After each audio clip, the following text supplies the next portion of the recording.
Assalamualaikum warahmatullahi wabarakatuh. Perkenalkan, nama saya Muhammad Faik Haidar. NIM saya 2022-07-162.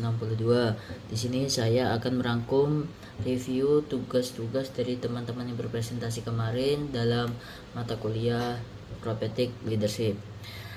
Untuk poin yang pertama adalah karakteristik kepemimpinan Rasulullah SAW pada aspek keluarga, yakni kepemimpinan Rasulullah SAW dalam kebutuhan primer keluarga. Nah, jadi di situ kita mengikuti apa yang Rasulullah perintahkan, yang mana kita dilarang, tidak diperbolehkan untuk selalu beribadah dan tidak diperbolehkan juga selalu bekerja. Jadi kita harus balance antara bekerja dan mengurusi rumah tangga, antara beribadah dan menafkahi keluarga tersebut. Yang untuk selanjutnya adalah Nabi Muhammad SAW menjadi pemimpin dan teladan dalam memenuhi kebutuhan pokok keluarganya. Beliau menunjukkan contoh bagaimana seorang suami dan ayah ideal dalam menyediakan nafkah, kasih sayang, dan pembinaan spiritual bagi keluarganya.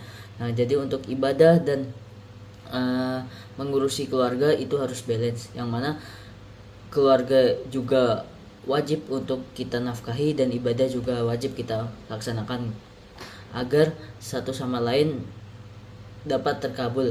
Suatu pekerjaan dapat terkabul dengan adanya doa, dan doa akan terkabul dengan suatu usaha tersebut. Lanjut, poin berikutnya adalah kepemimpinan Rasulullah SAW dalam kebutuhan primer keluarga merupakan teladan bagi semua umat Islam.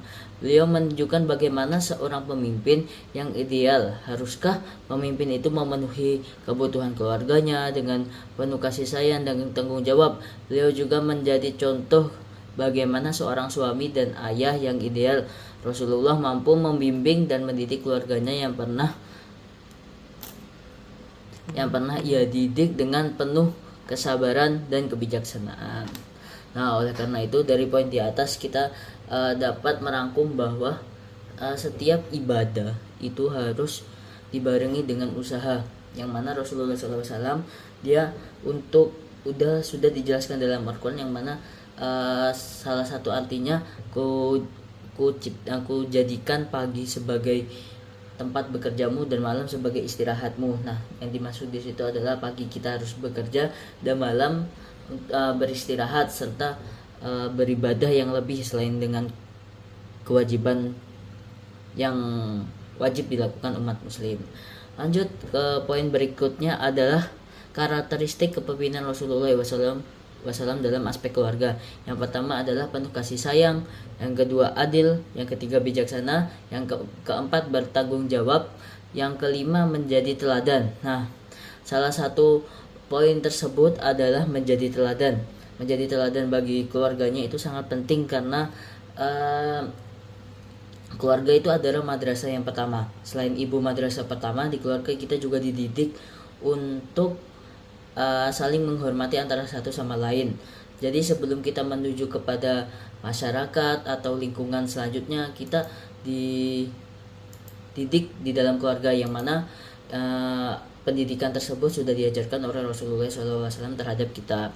Nah, lanjut ke pembahasan berikutnya adalah sistem kepemimpinan dalam ranah ekonomi pada zaman Rasulullah SAW.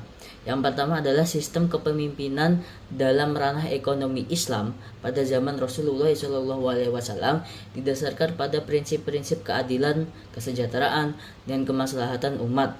Beliau memimpin dengan penuh kebijaksanaan, transparansi, dan akuntansi, serta selalu mengedepankan kepentingan rakyat. Jadi pada zaman ini juga diperlakukan pada zaman khalifah itu, bahwa saya lupa khalifah siapa, itu anaknya sendiri itu dilarang untuk memakai listrik ataupun barang-barang yang berasal dari kantor milik negara. Karena apa? Karena seluruh barang yang ada di kantor milik negara itu untuk rakyat dan tidak diperbolehkan untuk kepentingan pribadi. Nah, poin selanjutnya adalah sistem kepemimpinan ekonomi Rasulullah SAW merupakan dan ideal yang patut dicontoh oleh para pemimpin di masa kini.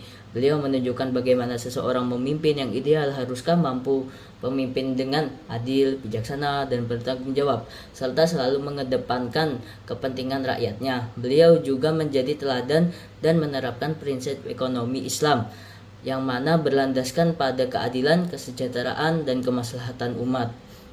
Nah, patut dicontoh untuk pemimpin negara kita sekarang bahwa pemimpin ideal untuk kita tiru dan kita